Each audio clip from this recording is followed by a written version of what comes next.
thanks Aalaap for inviting us to your studio. You've got a lovely studio, I must say. It's rare to see such an expansive studio with such quality gear. So it's good to know that the passion and faith for good sound is still alive in Chennai. This is Voice and Vision Studios. I've been having this since 2010. Before that, my dad, he's a music composer too. His name is Aalaap Raju. He's been having the studio before that on a different setup, of course. For some of the people who are seeing the video and who don't know about your background as a bassist, as a vocalist, as a musician, or who honestly have maybe living under a rock and not know who you are, because all of us, of course, know you over here. So can just please start by just telling our viewers just a little bit about yourself. Sure. I'm a singer, bass player, composer, and of course a studio owner. I'm a playback singer, I should say, because songs like Enamo Edo and Game Kagal, or a lot of songs that I've sung for Harris, Iman, and a lot of other great composers in India. They've been kind enough to give me some great songs, especially Harris Jairaj sir. So my fame to glory, so to speak, is definitely Enamo Edo. That's how I got into the playback singing fame. It was in 2010, the biggest year in my life, because that's when I quit my job. That's when I made the studio. That's when my songs released, and that's when I became a father. So 2010 is probably the most important year in my career. I'm sure it will always remain the most important year. You have such a beautiful studio here. You've got such a big, large recording space. What kind of stuff goes on at the studio, and who can come and use your studio? Yeah, when I made the studio, of course I should also thank my good friend Jaishankar Iyer, who completely designed this place. Of course, in terms of fabricative stuff and look and feel, it was me who did it, but in terms of sound and achieving a certain sound, it was Jaishankar Iyer who helped me design that. Especially the recording hall, I had initially had 4 booths inside that. I requested Jai to completely, take it out and make it like a big, large space, because my prime motto was to record string section. For me, that's like a dream, to be able to record string section. So it's always been a dream, and luckily I've been able to record some fantastic string section sessions so far. Mostly it is 24 piece. So generally I accommodate 10 violins, 8 violas, 2 cellos and 1 double bass. So the 10 violins and the 8 violas, they sit in the center recording hall, and the 2 cellos and double bass go behind a booth right behind this place. So, and of course a conductor. So that's how we achieve, and we record a lot of string section, as I said, and we record a lot of drums. So I've been lucky enough to host very good sessions so far, and people like G.V. Prakash, Iman, a lot of composers, when their studios are running full and when they are doing 3-4 projects parallelly, they generally prefer to come here. Of course, they also prefer to go a lot of other places too, but generally they prefer to come here. So I've been lucky enough to host a lot of well-known composers sessions too, despite of having their own studios there. And a lot of independent projects, like my own stuffs happen here. As I said, my dad's a composer too, so we host a lot of home production also. So heaps of film stuff, a lot of independent stuff, string section, drum kit, the band sessions, so all kinds of stuff. So I'm very happy. So these are the kind of sessions we do, and of course I have a great engineer called Lijesh Kumar. He's standing right behind the camera, and he's probably my right hand.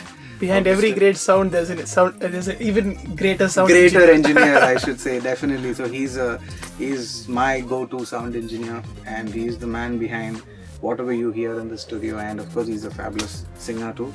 And I also have Ashok, who does all the production work here. So I have these 2 guys who are like my main backbone support.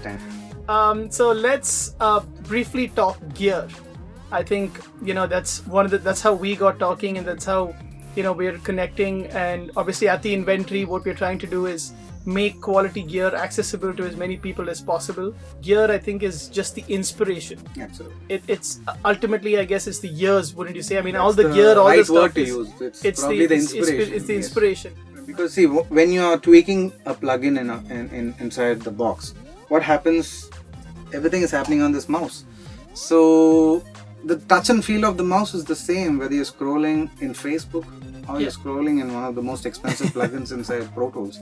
So what happens now, as I said, it's all about energy, right? But if you touch the hardware, you are hearing something, but you're feeling something too. It's not about hearing alone. You can hear a lot of things inside the plugins, but it's about feeling the sound too. Nothing like feeling gear under your fingertips, especially if it's a forum.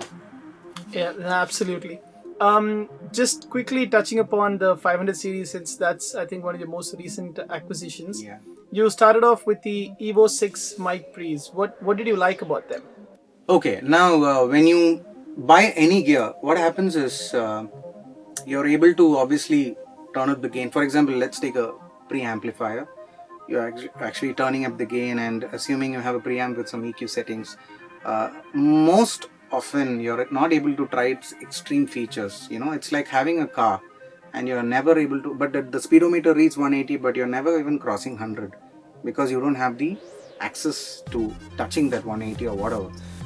But in the EVOs, what I really liked was, just for the heck of it, but there are a couple of super EQs, and you have some lovely settings on both the high and low shelves. So on all the settings, on the extreme, you know, I was completely at 5 o'clock on both lows and highs, and I was playing with the input knob and the gain knob. So I had a saturated signal, I had a clean signal. I played with extreme settings in the preamplification circuit and extreme settings on the EQ circuit. It still sounded musical. That's what I loved about the EVOs. And please don't forget, I think it's one of the rare 500 series with an LED VU meter like this. So it's completely fancy. It is just not an eye candy, but it's so very useful to check how your gain stage is right at the input, not to see it on the VU meter in a computer. There's a lot of difference between seeing at the source and at the output stage in the computer. So I think that's a great add-on that Lindell guys have thought of. So as I said, it's extremely musical at every setting, from 0 to all the way to 100%. From the driest to the wettest, it is musical and it is usable. I still remember when I was demoing the unit before I bought it, I was trying it on a tabla session. My dear friend Vikram was playing the tabla. He's a fabulous player, of course. So we were able to hear every dynamics, be it hard playing, soft playing, any kind of genre. We tried at least for 15 minutes. I was just fiddling around with the knobs. Every setting I tried was musical and it was setting inside the song, which is what I loved about it. Generally in equalization, it is not that case. You know, when you try the extreme, once you cross the 50% wet signal, your ears will tell you, okay, it's hurting me. But there's absolutely zero fatigue. It's musical all the way. That's what I love about it. Thanks so much, Aalaap. Is there anything else you'd like to tell our viewers? Anything else that you can add? Well, what do I say? I think it's an affordable world out there. I think hopefully we all read and watch the right videos to understand the right principles, you know, to be achieving the right sound. I think a lot of problems here is generally we work everything during the production and not during the recording. I think probably if we spend a lot of time during the recording phase, for example, if you're recording a 6-piece band in the studio, we are so bothered about the studio time and you're looking at the producer's eyes. Of course, let's be practical, there's hardly a producer here, but whatever it is, you're looking at your kitty, you know, oh, I'm running out of time. But what happens is that time that you're spending during the sound check is probably the most crucial for the mix engineer.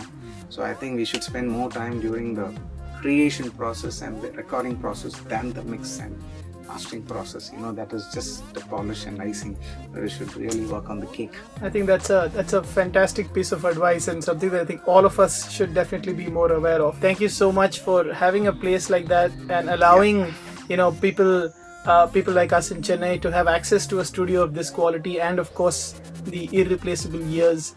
Thank you so much, Aalaap, for taking your time and speaking to us. Thank you so much. Hopefully we'll speak to you again soon. Thank you so much. Thank you so much.